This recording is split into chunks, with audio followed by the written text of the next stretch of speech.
નમસ્કાર ખેડૂત મિત્રો ગામડિયો ખેડૂત ચેનલની અંદર તમારા બધાનું સ્વાગત કરું છું। તો મિત્રો આજે આપણે બધાય ભાઈ તથા બહેન સાથે ભેળ બનાવવાનો એક પ્રોગ્રામ રાખ્યો છે। તો ચાલો તમને ભેળ બનાવીને અમે બતાવીએ કે કેવી ભેળ અમે બનાવીએ છીએ। ચાલો ભેળ બનાવીએ। તો જોવો છો ખેડૂત મિત્રો, આપણે ભેળની વાત કરતા હતા તો તમે જોઈ લ્યો। પહેલાં તો આપણે બધી સામગ્રી લઈ આવ્યા છીએ ભેળ બનાવવા માટેની। જોઈ લ્યો, સેવ મમરા છે, ચટણી છે, મીઠું છે, ધાણા જીરું છે તથા મમરા છે અને આપણે ટમેટા પણ મોરાય છે। તો ચાલો બધાય વિડીયોમાં બન્યા રહેજો। તો પહેલાં ટમેટા મોરી નાખી, ત્યારબાદ ડુંગળી અને ત્યારબાદ લીંબુ બધું નાખીને ભેળ બનાવીને તમને બતાવશું। તો ચાલો બધાય વિડીયોમાં બન્યા રહેજો।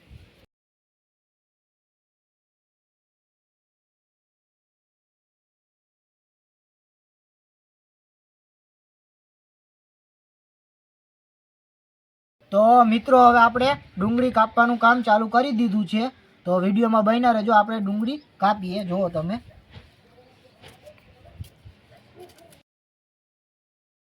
મિત્રો હવે આપણે નાખીએ તીખા સેવ મમરા।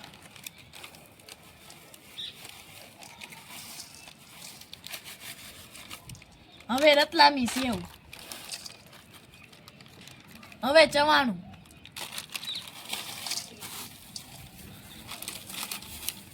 સાથે સેવ પણ।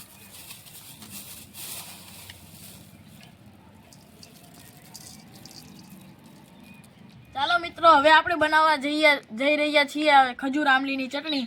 તો સૌપ્રથમ જો આપણે આમલીનું અને ખજૂરનું પેસ્ટ લઈ લીધું છે અને હવે એમાં નાખવા જઈ રહ્યા છીએ સોસ। હવે એમાં આપણે થોડું પાણી ઉમેરીશું જેથી કરીને તે સહેલાઈથી ભળી રહે। હવે ચાલો તેને મિક્સ કરી દઈએ।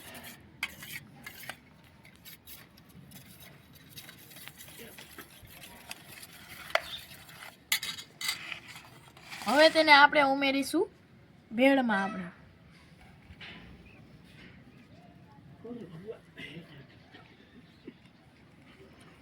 તો ચાલો મિત્રો હવે આપણે ઉમેરી દીધું છે પેસ્ટ અને હવે આપણે તેને કરીશું મિક્સ।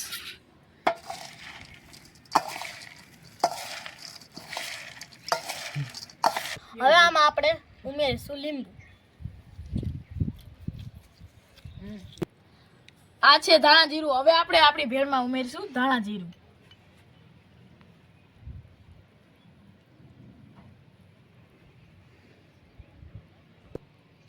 તો હવે આપણે આની અંદર નાખશું ચટણી અને સ્વાદ પ્રમાણે તમારે ચટણી નાખવાની છે। તો ચાલો આપણે ચટણી નાખીએ।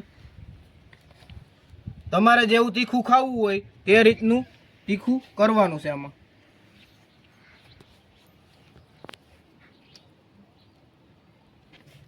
હવે આપણે આમાં ઉમેરીશું મીઠું। હવે આપણે ભેળને સરખી રીતે મિક્સ કરી દઈ। આમાં આપણે બધી વસ્તુ નખાઈ તો ગઈ છે, હાલો મિક્સ કરી દઈ।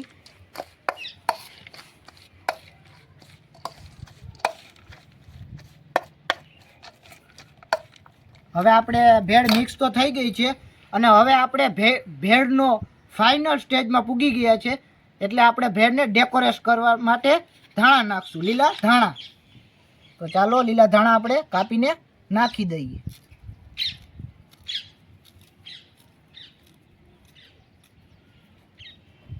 ચાલો હવે જોઈ લ્યો તમે આ ભેળનો લુક, અને હમણાં તમને અમે આ ભેળ ખાઈને પણ બતાવશું કે કેવી સ્વાદિષ્ટ આ ભેળ બની છે।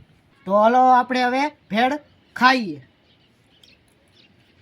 વાહ, હું ભેળ બની છે, મજા આવે એવી ભેળ બની છે। વાહ ભાઈ વાહ। તો ચાલો હવે આપણે પહેલાં તો ભેળને ટેસ્ટ કરી કે કેવી બની છે ભેળ। તો ચાલો ભાઈ ટેસ્ટ કરીએ। વાહ,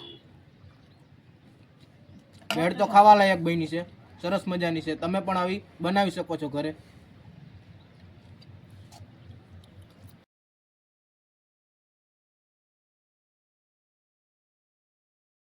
તો વિડીયો તમને પસંદ આવ્યો હોય તો લાઈક, શેર અને વિડીયાને એક કમેન્ટ કરી નાખજો।